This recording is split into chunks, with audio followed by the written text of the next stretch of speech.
ఓం నమ శివాయ. అందరికీ నమస్కారం అండి. ఈరోజు ఈ వీడియో ద్వారా తులారాశి వారి యొక్క జాతక ఫలితాల గురించి తెలుసుకుందాం. వీరి యొక్క జీవితానికి సంబంధించినటువంటి ప్రధానమైనటువంటి అంశాలు ఏమిటి, అదేవిధంగా మార్చి 29వ తేదీ ఆదివారం రోజున ఉదయం వరకు మీ యొక్క పరిస్థితి అంతా కూడాను యథాతథంగానే ఉంటుందండి. అయితే ఎవరు మీ వారు, ఎవరు పరాయి వారు, వ్యతిరేకంగా మీకు ఉండేటువంటి వారు ఎవరనేది మీకైతే ఒక స్పష్టత అనేది కలుగుతుందన్నమాట. కానీ మధ్యాహ్నం 11 గంటలకు నుండి మధ్యాహ్నం 1:30 తర్వాత ఇంతకాలం వరకు మీకు వ్యతిరేకంగా ఉన్నటువంటి వారేను మీ ముందుకు వచ్చి మీకు ఒక షేక్ హ్యాండ్ ఇచ్చి నవ్వుతూ మాట్లాడేటువంటి అంత పరిస్థితులు అయితే మీకైతే రావచ్చు అనమాట. ఇది అంతా కూడా నిజమేనా అనేసి మీరైతే ఆశ్చర్యపోతాడు కూడాను. అయితే ముఖ్యంగా చెప్పాలి అంటే ఈ రోజున జరగబోయేటువంటి ఆ యొక్క పరిస్థితి ఏమిటి, శత్రువే వచ్చి మీకు షేక్ హ్యాండ్ ఇవ్వడం ఎందుకు ఇస్తారు, ఇటువంటి అన్ని విషయాలు కూడా ఈ రోజున మనం ఈ వీడియో ద్వారా వివరంగా తెలుసుకుందామండి. మరి ఈ వీడియోని ఎక్కడ కూడా స్కిప్ చేయకుండా చివరి వరకు చూడండి ఫ్రెండ్స్. ప్రతి ఒక్కరి జీవితంలో ఎన్నెన్నో సమస్యలు, ఎన్నెన్నో ఇబ్బందులు, సమస్యలతో బాధపడుతూ ఎక్కడెక్కడ జ్యోతిష్యం చెప్పించుకొని నిరాశ చెందినటువంటి వ్యక్తులు అయితే చాలామంది ఉండుంటారు కదండి. మరి ఇటువంటి వారి అందరికీ కూడా శ్రీ దుర్గామాత వారి దివ్య ఆశీస్సులతో జ్యోతిష్యం చెప్పబడినండి గురువుగారు శివరామదాస్ స్వామి గారు. మనం ఎక్కడున్న ఎటువంటి దూర ప్రాంతాల్లో ఉన్న మన యొక్క గురుగారిని అయితే ఒక చిన్న ఫోన్ కాల్ ద్వారానే కాంటాక్ట్ అవ్వచ్చండి. మన గురుగారి యొక్క కాంటాక్ట్ నెంబర్ వచ్చేసి 7989049722. అది ఏ విధమైనటువంటి సమస్య అయినా కావచ్చండి. దానికి తగినటువంటి మంచి పరిష్కార మార్గాన్ని మన యొక్క గురుగారు పూజల రూపంలో కానీ పరిహార రూపంలో కానీ మీకు అయితే తెలియపరుస్తారండి. గురుగారు చెప్పినట్లుగా జరుగుతుంది. సమస్య మీది పరిష్కారం మన యొక్క గురుగారిది. మన గురువుగారు స్త్రీ పురుషులకు వశీకరణం చేయడంలో ఒక ప్రత్యేకమైన అనుభవం కలిగినటువంటి వ్యక్తులనే చెప్పాలండి. ఏ సమస్య అయినా దానికి వితిన్ 24 అవర్స్లోనే మంచి మార్గాన్ని అయితే మీకు చూపగలుగుతారు. ఇక ముఖ్యంగా వివరాలకు వస్తే కనుక తులారాశి అనేది రాశిచక్రంలోని 7వ రాశి. చిత్తా నక్షత్రం 3-4 పాదాలు, స్వాతి నక్షత్రం 1-2-3-4 పాదాలు, విశాఖ నక్షత్రం 1-2-3 పాదాల్లో జన్మించిన వ్యక్తులు ఈ యొక్క తులారాశి పరిధిలోకి వస్తారు. ఈ యొక్క తులారాశి వారికి అధిపతి శుక్రుడు. ఇక ముఖ్యంగా వీరి గురించి చెప్పాలి అంటేనండి, వీరు ముఖ్యంగా భావోద్వేగాలకు అతిగా లోనవుతూ వస్తారండి. అయితే ఎంతవరకు తమకు వ్యతిరేకమే గుర్తు పెట్టుకుంటూ ఉంటారన్నమాట. బయటకు మరి పెద్దగా కూడా స్పందించరు.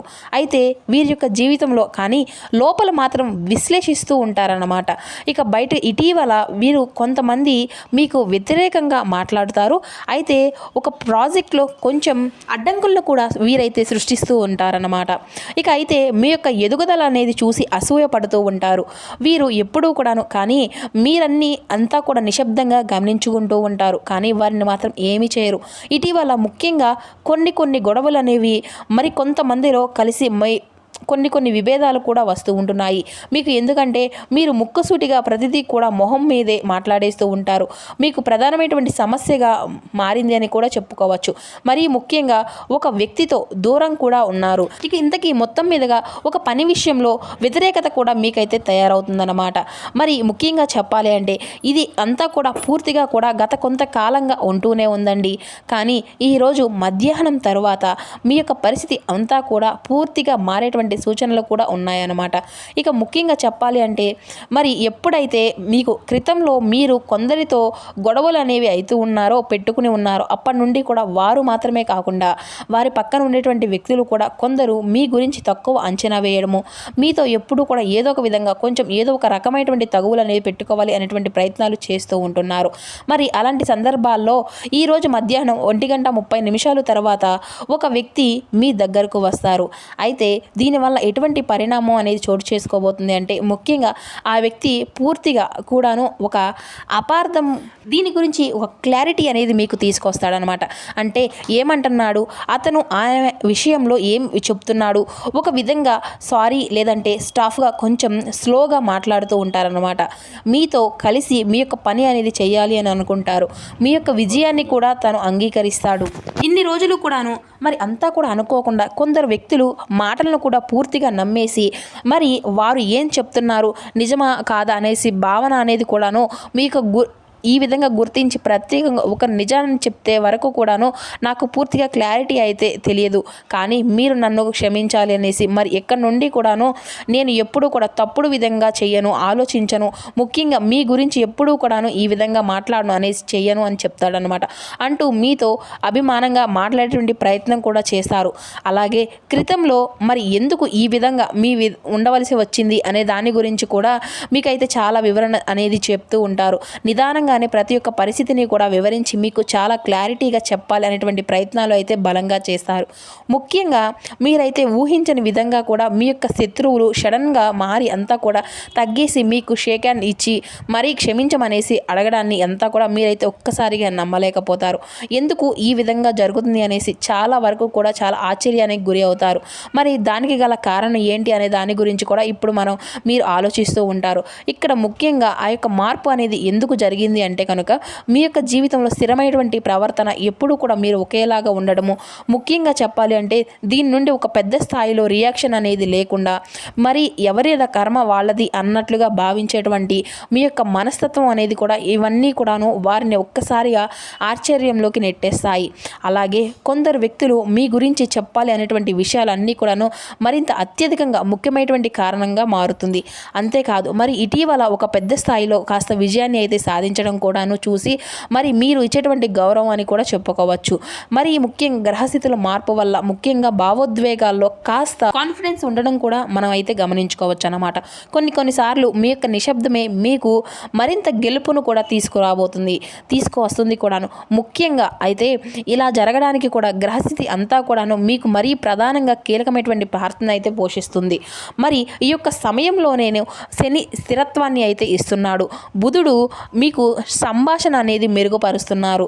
మరి చంద్రుడు భావోద్వేగాలను అన్నిటినీ కూడాను సాఫ్ట్గా చేస్తున్నాడు.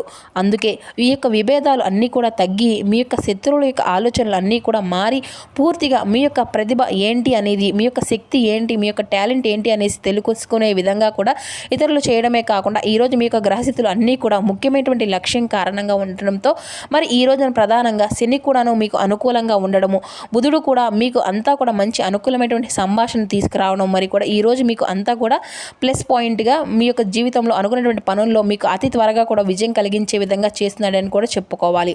అయితే ముఖ్యంగా దీనివల్ల మళ్ళీ లాభము దీర్ఘకాల ప్రభావంలో ఉంటుంది. ఈ యొక్క సంఘటన వల్ల అంతా కూడా మారి పాత శత్రుత్వం ముగిసేటువంటి అవకాశం కూడా అధికంగా కనిపిస్తుంది.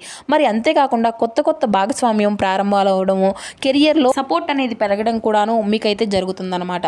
అయితే మీ యొక్క ప్రభావం అంతా కూడా పెరగడం కూడాను జరుగుతుంది. మీ యొక్క స్ట్రాటజీ గెలవడం కూడాను ఇక్కడే మొదలవుతుందన్నమాట. మరి ఇది అంతా కూడా కేవలం సఖ్యత కాదండి, ఇది మీ యొక్క మానసికమైనటువంటి గెలుపు అనే చెప్పుకోవాలి. మరి ఏదైతే ఒక ప్రత్యేకమైనటువంటి మైండ్ సెట్లో మీరు ఎప్పుడూ కూడా ఒకే విధంగా ఉంటారో మరి ఇతరులకు కూడా మీరేం చేస్తున్నారు మరి మీకు అలాగే జరుగుతున్నట్లుగా మీరు ప్రతి విషయంలో కూడా మీరు అందరినీ కూడా మంచిగా ఆలోచించడము, మరి ఈ రోజున మీకు ఒక మంచి పరిస్థితిని కూడా తీసుకురావడంలో కూడా ఒక కీలక పాత్ర అనే చెప్పుకోవాలి. ఇక దీనిలో కానీ లేదంటే ఈరోజు కొన్ని అంటే జాగ్రత్తలు కూడా తీసుకోవాల్సిన పరిస్థితులు అయితే ఎదురవుతున్నాయండి. ఏ విధంగా ఉండాలి, అదేంటి, వెంటనే ఇప్పుడు పూర్తిగా నమ్మాలా వద్దా అనే దాని గురించి కూడా కఠినంగా మీరైతే ఉండవచ్చును. మరి పూర్తిగా వినయంగా కూడా అసలు స్పందించకండి. ఏ మాట అయినా సరే అలాగే పాత్ర విషయంలో వెంటనే కూడా మీరైతే అస్సలు జోక్యం చేసుకోవద్దు. ఇక ఈరోజు అయితే ఓం శం శనీశ్వరాయ నమః అనేటువంటి మంత్రాన్ని అయితే 11 సార్లు చెప్పండి. ఇక అలాగే మీరు ఈ రోజున కలిసి వచ్చేటువంటి రంగుల విషయానికి వస్తే ఈరోజు మీకు స్కై బ్లూ కలర్ అయితే చాలా ఉపయోగకరంగా ఉంటుందండి. ఈరోజు మరింత శుభ ఫలితాలను కూడా తీసుకురావడంలో మరీ కీలకమైనటువంటి పాత్ర అయితే మీకైతే పోషించవచ్చు అని కూడా గుర్తుపెట్టుకోండి. మరి శాశ్వతంగా గెలవడం కూడాను మరి అందరికీ కూడా ఉండేటువంటి శక్తి అయితే కాదండి. మరి కాబట్టి ఏంటంటే ఈ రోజున ఈ యొక్క రాశి వారికి మధ్యాహ్నం 1:30 తర్వాత మీ యొక్క జీవితంలో ఒక ఆశ్చర్యకరమైనటువంటి మలుపు అనేది ఉండబోతుంది. ఇంతకాలం శత్రువులుగా ఉన్నటువంటి వారు మీతో నవ్వుతూ మాట్లాడేటువంటి పరిస్థితి కూడా ముఖ్యంగా ఇది యాదృచ్ఛికం కాదండి. ఇది మీ యొక్క స్థిరత్వానికి వచ్చినటువంటి ఒక గౌరవంగా కూడా భావించవచ్చు. మరి మీరు మీ యొక్క కోపంతో కాకుండా సహనంతో గెలిచారు. ఈ రోజున జరిగేటువంటి అంటే తెలిస్తే ఆశ్చర్యానికి, ఎందుకంటే ఇది కేవలం షేక్ హ్యాండ్ కాదండి, ఇది మీ యొక్క విజయానికి అంగీకరించినటువంటి క్షణం కాబట్టి ఇది మీ యొక్క జీవితంలో మీరు ఊహించని విధంగా మీకు మర్చిపోలేని విధంగా కూడా ఇది ఉందని కూడా మేమైతే భావిస్తాం. ఇక రేపటి రోజున మీ యొక్క జీవితంలో మీకు ఎదురైనటువంటి ప్రతికూలత సంఘటనను అనుకూలంగా మార్చుకోవడానికి మీకైతే శివారాధన శుభప్రదంగా ఉంటుందండి. ఇక అదేవిధంగా రేపటి రోజున దత్తాత్రేయ స్వామివారికి కానీ లేదంటే సాయిబాబాకి కానీ మీకు ఉన్నంతలో అంటే మీకు కుదిరితే గుడి కానీ ఉంటే దగ్గరలో స్వామివారి గుడికి వెళ్ళి 21 ప్రదక్షిణలు చేసి స్వామివారిని దర్శించుకొని రండి. స్వామివారి యొక్క విభూతిని ధరించండి. ఇక అదేవిధంగా మీకున్నంతలో పేదలకు వృద్ధులకు దాన ధర్మాలు చేస్తూ ఉండండి. అపారమైనటువంటి పుణ్య ఫలితాన్ని పొందుకోగలుగుతారు. అదేవిధంగా మీకున్నటువంటి మీ యొక్క జీవితంలో కలిగేటువంటి సమస్యలకు కూడా మీరుగా పరిష్కారం చేసుకున్నటువంటి వారు అవుతారు.